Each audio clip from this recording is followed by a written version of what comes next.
আসসালামু আলাইকুম রহমতুল্লাহ।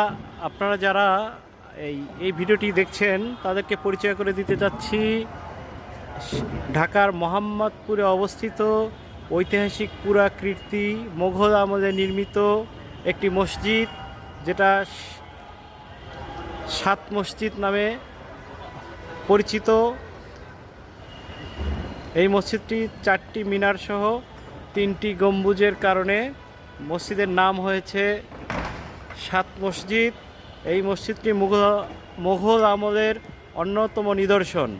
1680 সালে মোগল সুবাদার শায়েস্তা খাঁর আমলে তার পুত্র উমিদ খাঁ মসজিদটি নির্মাণ করেন।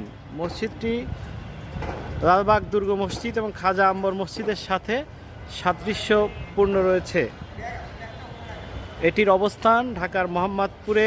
স্থাপত্যশৈলী একটি ইসলামী স্থাপত্যশৈলী, 1700 শতাব্দীতে এটি নির্মিত হয়েছে। আপনারা যারা মোহাম্মদপুরে আসেন তারা কিন্তু সুন্দর এই ঐতিহাসিক পুরাকীর্তি মসজিদটি আপনারা দেখে আসতে পারেন এবং এখানে নামাজ কিন্তু পড়তে পারেন, অন্যরকম একটা তৃপ্তি পাবেন।